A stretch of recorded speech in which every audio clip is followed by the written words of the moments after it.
તો આપણે ભગવાનના ઘેરે પગાડી પછી જો આનો અભ્યાસ કે સત્સંગ ન હોય ને તો પછી જે મંતરની બાત છે બોલી જાય સત્સંગ વગેરે આ મન કોઈ સુધરતું એટલે ઓની જેમ આપણને જેમ ટાઈમ થાય એટલે ભૂખ લાગે છે આ મોબાઈલની અંદર ચાર જ ફૂટે એની ઘોડે સત્સંગ એક ધારો હોય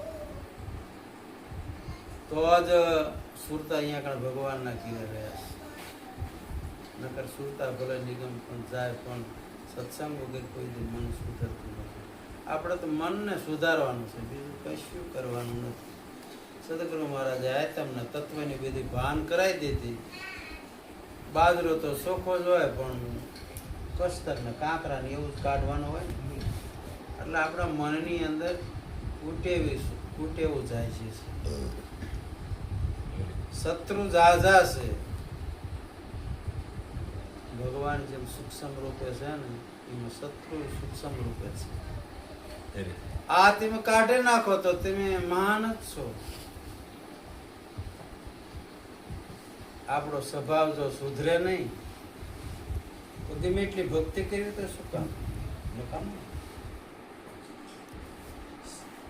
સંતો તુલસીદાસ મહાત્મા કહે છે સરળ સ્વભાવ સ્વભાવને સારો બનાવવો પડે તો બીજા કે ના કે પહેલા હતા એવા નથી બીજી ભાઈ અમે આપણે કેવી કે હું સુધરી ગયો એ હા હાલે જગત કે જગત હારીશો એટલે આપણે બીજું કશું કરવાનું નથી આપણે મનની અંદર જે કુટેવું છે આપણા શત્રુ છે આપણને જે શત્રુ જે હારા નથી આપણને કોકને વઢવું ને કોકની ઈર્ષા કરવું ને કોકની નિંદા કરવી વાયલી લાગે પણ એ જ આપણા દુશ્મન છે આ જીવાત્માને અધોગતિએ લઈ જવા વાળા છે એટલે આપણા શત્રુને આપણે પહેલા મોહમ્મદ શાહ કહે છે કે આ મનરૂપી મૃગલાને મારી નાખો મારવાની વાત નથી પણ એને જેને આમ ગતિ હોય ને આમ પાછી ભક્તિના માર્ગે ચડાવવાની કહે છે મનરૂપી તમે આ મૃગલાને મારી નાખો એક એક મૃગલો ને એક એક મૃગલી આ ચિત્ત વનની અંદર ચરનારા તમારે જુઓ સકલ્પ ને વિકલ્પ એક ધારા ચાલુ જ છે ગમે માણસ હોય ને તો એના વિચારો એક ધારા સકલ્પ વિકલ્પ ચાલુ થાય હવે એમાં જેવા સકલ્પ વિકલ્પ કરવા એ બધી આપણા હાથની વાત છે હરિનો માર્ગ આપણા હાથની અંદર આવ્યો હોય તો હળવે હળવે હાલવા માંડવાનું કારણ શું સદગુરુનું ભાતું આપણે સાથ હોય પછી અવગુણ આપણા મનની અંદર આવે ને તો એક પછી એક અવગુણ જે આવે ને એને કાઢી નાખવા પછી એક એક મૃગલી એક એક મૃગલો આ ચિત્ત વનની અંદર ચરનારા છે મૃગલી થઈ જ્યારે મૃગલા ભેળી પછી વાટે એનો વધારો થઈ જાય છે આપણા કુલક્ષણ હોય ને એની વાય પછી કેટલા કુલક્ષણ આવવા માંડે છે આ પ્રકૃતિના સ્વભાવ એવા છે તેમાં અવળા રસ્તે જાવ ને તો તમને અવળું બધું પૂછવાનું તમને કોઈક એવા માણસની ભયબંધી થઈ જાય તો આપણું જીવન પલટાવી નાખે અને કોઈક એવા સંતોના આપણને શબ્દ મળી જાય ને સંતો સારો થઈ જાય તો તમારું જીવન ધન્ય બનાવી દે એટલે તેમાં મોહમ્મદ શાહ કહે છે આ મનરૂપી જે મરગલો છે ને તમે મારી નાખો અને પછી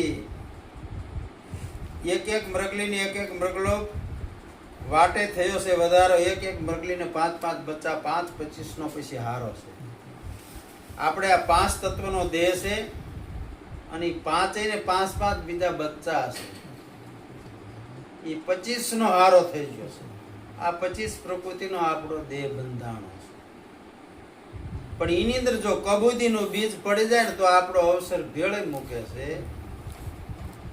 આપણે ખરેખર ખંતથી વાયુ હોય, નીદું સોય હોય ને પાક ઉભો કર્યો ને એ કોક આવી ભેળે દે તો જેવું આપણે એમ આજ આપણે મહેનત કરી સાચી વસ્તુ ભેગી કરી છે અને એમાં કબૂદીનું બીજ પડી જાય તો અવસરીઓ આપણો ભેળાઈ મૂકે. એટલે આપણે સજાગ રહેવાનું છે, સુરતાને સજાગ રાખવાની છે, બરોબર ધ્યાન રાખવાનું છે. આ મનની અંદર કોઈ કુટેવું ન આવી જાય, મનની અંદર ખોટો ભાવ પ્રગટ ન થાય એ ખાસ ધ્યાન રાખવાનું છે. અવસરીઓ નકર ભેળાઈ જાય, પણ હવે ભેળાઈ ગયો હોય તો પછી એને વાળવો મુશ્કેલ પડી જાય. માલ મૂકી દીધો એટલે ભગ કરી મૂકી દીધો પછી આપણે વળે નહીં. જમ કરીને વળે પણ પછી સંતો શું કહે છે? તત્વ જ્ઞાન નો કરો તમનસો દયારૂપી દારૂ ગોળો, બ્રહ્મ જ્ઞાન નો કરો ભડાકો તો ઘાયલ થાય છે શિકારો. એટલે આપણે કહેવી કે આપણે જ્ઞાન સાંભળવા જઈએ છીએ, કથાયું સાંભળવા જઈએ છીએ, કીર્તન આપણે ભગવાનના કરવી છીએ, એ તત્વ જ્ઞાનનું નથી. રામાયણ સાંભળો તો રામ અને રાવણની વાત આવે, એમાં આપણે શું? મહાભારત સાંભળો તો કૃષ્ણ ભગવાનની અને પાંડવોની અને કૌરવોની વાત આવે, આપણને કશું લાગુ પડે. અને આ તત્વજ્ઞાન જોયું કહેનારાને લાગુ પડે ને સાંભળનારાને લાગુ પડે. બધાને ધારા માથે હાલવાની સંતોની વાત હોય. જે આ ભજન ગમીનો ઉલ્લેખ કરો, ધોળનો ઉલ્લેખ કરો, એમાં જુઓ એટલે આપણા જીવાત્માને ઉદ્ધાર કરવાની જ વાત હોય અને આપણે મનની જે ભૂલું છે ને એને સુધારવાની વાત હોય. જગતની અંદર જે મનને સમજાવ્યું ને એ નર મોટા છે. મન સમજાય વગર બધી વસ્તુ નકામી. એટલે મનને સમજાવવાનું સંતો કહે છે તો તમે પોતે પરિબ્રહ્મ પરમાત્મા છો, પણ મનની અંદર કશું કઈ કુટેવું ન રહે તો મન રહ્યું ને અમન બની જાય છે, મન રહ્યું શુભો બની જાય છે. જીવ એવી વસ્તુ કઈ નથી ને મન એવું કઈ નથી. જીવને શિવને થઈ જાય એકતા પછી કેવું રહ્યું નથી કાંઈ. દ્વાદશ પીધો જેને પ્રેમથી તે સમજી રહ્યો છે શૂન્યની માય બધે જો અહીંયા બ્રહ્માકાર આખું ભરતી થઈ જાય, ભગવાન સિવાયને કશું દેખાય નહીં, પછી ને વાલો કે વેરી કે એવું કશું દેખાય નહીં. આવું સંતોનું બધું કહેવું છે. એટલે આપણે સત્સંગ આ તત્વજ્ઞાનનો આપણે કરવાનો, એટલે બધાને આપણને લાગુ પડે. તત્વજ્ઞાનનો કરો તો મનસો દયારૂપી દારૂ ગોળો, પ્રાણી માત્ર માટે દયા રાખવાની. દયા એક ધર્મનું મૂળ છે, પાપ મૂળ છે અભિમાન. તુલસી દયાનો છોડીએ જબરક ઘાટની બધે પ્રાણ છે. આવી દયા ક્યારે આવે કે બધે મારો ભગવાન જ વસી રહ્યો તો જ આવે ને. જો તમને વાલો કે વેરી કેવું દેખાય તો ન આવે.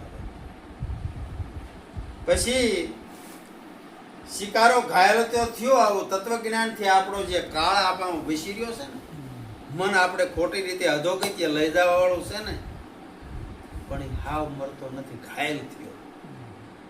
તારે હરક બાંડો હોય ને દુશ્મની માજીનો હાજો થાય ને એટલો બડ્ડો લેવા પાછો આવે. એટલે આપણે જો ભક્તિ બરાબર સત્સંગ બરાબર ન કર્યું ને તો વળી પાછા શત્રુ આમાં ઘૂસી જાય છે અને આ જ વાત મને વળી પાછો અધોગત્ય લઈ જાય છે. એટલે એનું ખાસ ધ્યાન રાખવું. એને મારવો તો ઠામકો મારી નાખો, એ માર્ગ જ નથી કરવો. પછી કે ઘાયલ શિકારાને ઘેરી લયો અને તૈયાર રાખો ને તલવાર્યું, હક લાગે તો હલાલ કરી નાખો, નથી બીજાનો ગુજારો. શું કે છે?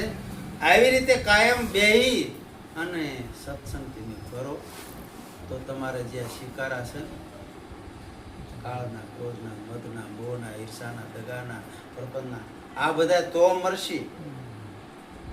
અને એને હક લાગે તો હલાલ, એટલે મુસલમાન જેમ કંઈક લાવીને કાપી નાખે, ઠામકા હલાલ કરી નાખે, પછી જીવતું ન થાય. એટલે આવી રીતે તમે કાયમ બેસી અને તમે સત્સંગ કરો ને તો તમારા મનની અંદર જેવા ખોટા ભાવ છે તન કી જાણે મન કી જાણે, જાણે કિતન કી બાત કાળ બિચારા ક્યાં કરે, इसकी દોરી હે લગામ, કાળ સડાવો ન સડાવો તમારા હાથની વાત છે. મુખમાંથી બોલવું, ક્રોધ કરીને બોલવું ન બોલવું એ કોને? તમારા હાથની વાત છે. બીજાની કઈ વાત છે? બીજા કોઈ કઈ તમને કહે છે? બધું આપણી અંદર જ છે. તેમાં કે છે આપણે તનની જાણવી, આપણા શરીરની અંદર શું થઈ રહ્યું છે એ બધી ખબર પડે ને મનની અંદર શું ચાલી રહ્યું છે આ બધી ખબર પડે. તેમાં કીધું કે તન કી જાણે મન કી જાણે, જાણે ચિત્ત કી ચોરી, કાળ બિચારા ક્યાં કરે ઈસકી દોરી લગામ. આ લગામ બધી આપણા હાથની વાત છે. તેમાં એવી રીતે મોહમ્મદ શાહ કહે છે આવી રીતે હલાલ તમે આને કરી નાખો પછી ફરી ઉઠો તો તમારું સત્યમય જીવન બની જાય છે. પછીમાં અવગુણ કોઈ દી આવશે. આપણે વાડીની અંદર કજાડવાની ધરોડે કેવડો ને એવું જામી ગયેલો હોય પણ એને મૂળી એવું જ્યાં લગન હોય ત્યાં લગન કોઈ દિન કાઢ નાખ્યું તો પછી ન ઉગે અને રહી જાય થોડું ઘણું તો વળપાસ વરસાદ આરો થાય એટલે થઈ જાય. એટલે કાઢો તો એને હાવ કાઢી નાખો. ભક્તિ કરો ને તો સાચી રીતે કરો, નકર તમે સતના શાળા મૂકી. સંતો કેમ કરો ખોટી ખોટી તાળીઓ પાડવાની અને એવું કરવાની ભક્તિ નથી. આ સતના નકર શાળા છે. તો શાળા પાડવાની જરૂર નથી. સાચી રીતે આપણું જીવન ધન્ય બનાવો. જો આપણે તમારે ભક્તિ કરવી હોય અને સંતો આગળ થઈ ગયા છે એવી રીતે તમારે સતની ધારામાંથી હારવું હોય તો બરોબર ભક્તિ કરો, નકર સતના શાળા મૂકી.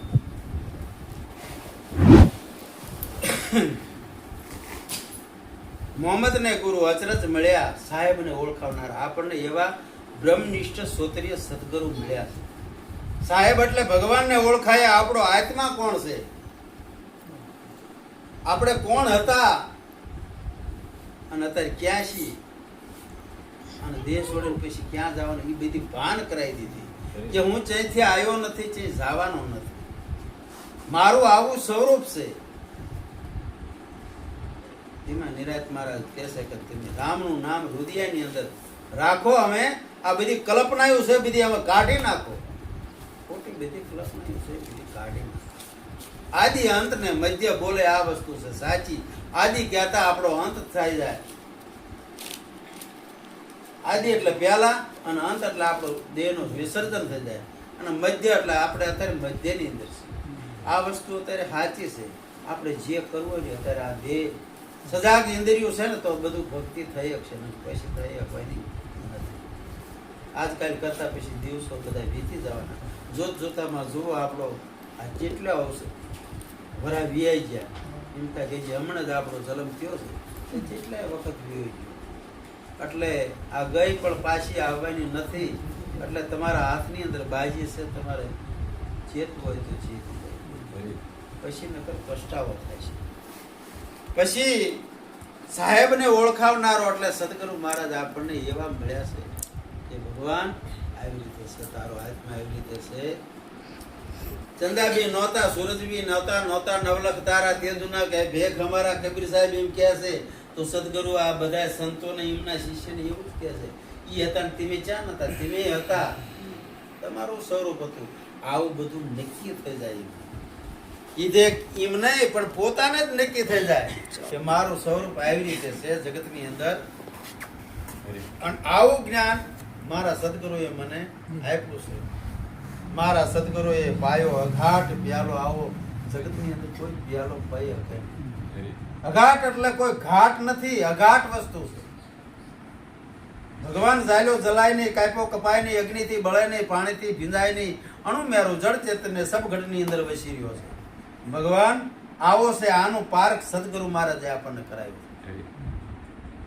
જીને નક્કી થઈ ગયું એને એમ કીધું છે કે મારા સદગુરુએ જળ જડી અને જડી છે અપરંપાર, કોઈની ઉખાડે ઉખડે નહીં. પછી લાખો ભલે ને મતલબ લુવાર. પણ જેના મનની અંદર નક્કી થઈ ગયું, જેને જમશે એમ પોતાનો આત્મ અને તત્વ જાણી લીધું ને પછી એ જડતા પછી તૂટતી નથી. ડગાવનારા ભલે ડગાવે પણ એનું મન ડગતું નથી. અને કાસા પોસા હોય એ બધા ટેકી જાય. બરોબર જડ ન જડે હોય ને મનની અંદર આપણે તો આપણું મને ડગી જાય. એટલે આપણે તો સાચી વસ્તુ મળી જશે. આપણને બધું નક્કી થઈ ગયું છે ને તો આપણે સતની ધારામાંથી બરોબર હાલવા માંડો. અને જેમ જેમ આપણે આગળ હાલશું એમ તમને વાર મજા આવી જાય છે. એવો આ સંતોનો સમાગમ છે. એટલે આપણે સત્સંગ તો જ્યારે સદગુરુના ચરણે જ આવીને જ્યારે આપણને ઉપદેશ આપ્યો ને તારે સત્સંગ થાય છે. સતારે સંગ આપણો કરી દીધો. આ પછી આપણે અત્યારે કરી રહ્યા છીએ ને આ સંતોનો બધો સમાગમ કરી રહ્યા છે. એટલે આપણા લક્ષ્યની અંદર આ જાય ને નક્કી થઈ જાય પાકા પાયે અને જડી જાય હમીકાએ એનો આ સમાગમ છે. એટલે આવો સમાગમ આપણે કાયમ કરવી. માણા આવો ભગીરથ કાર્ય કરે છે.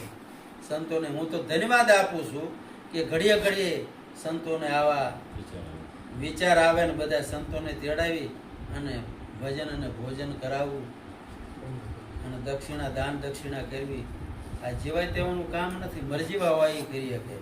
એટલે તેમાં મેં કીધું હતું તમારે ભક્તિ અમે સમરા ફૂટવા મનાણે.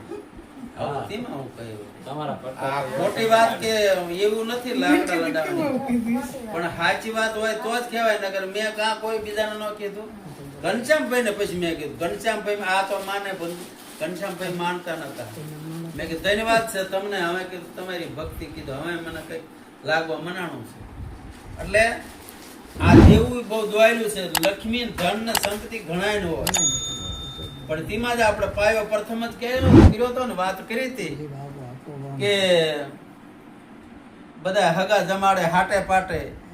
આપણે હગા હોય ને જમાડવી એમ કે વેવાઈ આયા બોલે હગા આયા માસી બોનું ફલાણું આપણે જઈએ ત્યારે એ જમાડતા હોય અને ઈ આવે એટલે આપણે જમાડવા જ પડે. નકર કે એને કઈ ન રાખ્યું. અને જો જમે આવે ને જો જમાડવી નહીં તો ઠપકો આવે કે છોકરી કે અમારી આયા કે તેમ કઈ ખવાયું નહીં એમના ભૂખ્યા કાઢ્યા. એટલે પેટના હિસાબે એને જમાડવું. એટલે હગો જમાડે હાટે પાટે જમે જમાડે લાડી સાટે અને સાધુ જમાડવા ને તો સાચી ફાટે. પૈસા ઘણા ન હોય પણ બિન સવારેથી આવું ભગીરથ કાર્ય કરવું એ હેલ નથી. કોકને થોડુંક દાન દેવું હોય તો માણસ નથી દઈ શકતો. આવું ઘડીએ ઘડીએ ખર્ચ કરવું એ ધન્યવાદ કહેવાય ને. એટલે સાચું છે એમને સદગુરુ મહારાજે સંમતિ આપી યુક્તિ વાપરવા એ વાપરે છે. ધન્યવાદ છે આપણે બીજું કઈ નહીં. પણ હવે થોડી થોડી કંઈક મિસ્ટેક હોય ને એ સુધારી નાખજો. આટલું મારું કહેવું છે સદગુરુ મહારાજ.